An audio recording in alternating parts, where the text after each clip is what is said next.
पिशाच काल्पनिक प्राणी है जो जीवित प्राणियों के जीवन सार खाकर जीवित रहते हैं, आमतौर पर उनका खून पीकर। हालांकि विशिष्ट रूप से इनका वर्णन मरे हुए किंतु अलौकिक रूप से अनुप्राणित जीवों के रूप में किया गया।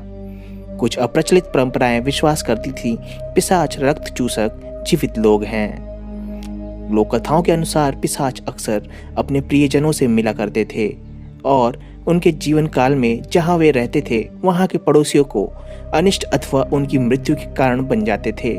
वे कफन पहनते थे और उनके बारे में अक्सर यह कहा जाता था कि उनका चेहरा फूला हुआ और लाल या काला हुआ करता था। यह 19वीं सदी के शुरुआती दौर में आरंभ होने वाले आधुनिक काल्पनिक पिशाचों की मरियल कांतिहीन चित्रण के स्पष्ट रूप से भिन्न था। हालांकि पिशाची सत्ता अनेक संस्कृति में मिलती है, फिर भी पिशाच शब्द 18वीं शताब्दी के आरंभ तक लोकप्रिय नहीं हुआ था। पश्चिमी यूरोप में पिशाच के अंधविश्वास का एक अतः प्रवाह चला, जैसे कि बाल्कन प्रदेशों एवं पूर्वी यूरोप में जनश्रुतियों में पिशाच की लोक कथाएं बार बार दोहराई जाती रहीं, जबकि स्थानीय अंचलों में लोग पिशाच को अलग अलग नामों से जानते थे, जैसे कि सर्बिया में वैम्पायर, ग्रीस में राइकोलाकस तथा रोमानिया में स्ट्रिगोई। यूरोप में पिशाच अंधविश्वास के बढ़े हुए स्तर के जन उन्माद उत्पन्न हुआ। कुछ मामलों में शवों को दांव पर लगा दिया गया था। लोगों पर पिशाचिक का आरोप लगाया जाने लगा।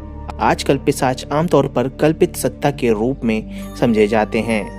हालांकि कुछ सांस्कृतिक में इससे संबंधित प्राणियों जैसे कि छुपा काबरा में लोगों का विश्वास अभी भी कायम है। प्राक औद्योगिक समाज के मृत्यु के पश्चात शव की विघटन की प्रक्रिया के संबंध में पिशाचों के आरंभिक लोक कथाओं के विश्वास का कारण अज्ञानता को ठहराया गया है। अनुवांशिक असमानता को भी 20वीं शताब्दी में लोक कथाओं की पिशाचिक से जोड़ा जाता था, जिसे मीडिया ने भरपूर उजागर किया, लेकिन इस कड़ी को उस समय के व्यापक रूप में बदल दिया गया था। 1919 में जॉन पोलिडेरो कृत रचना द वैम्पायर के प्रकाशन के साथ ही आधुनिक कथा जगत में करिश्माई और कृत्रिम पिशाच का आविर्भाव हुआ। यह कहानी काफी सफल रही थी और 19वीं सदी के आरंभ में निर्विवादित रूप से पिशाच का सबसे सफल प्रभावशाली रचना मानी गई है। हालांकि ब्रेम स्टोकर के सन 1897 में प्रकाशित उपन्यास ड्रैकुला को सर्वोत्तम उपन्यास के रूप में याद किया जाता है, जिसने पिशाच कथा साहित्य की पृष्ठभूमि तैयार की।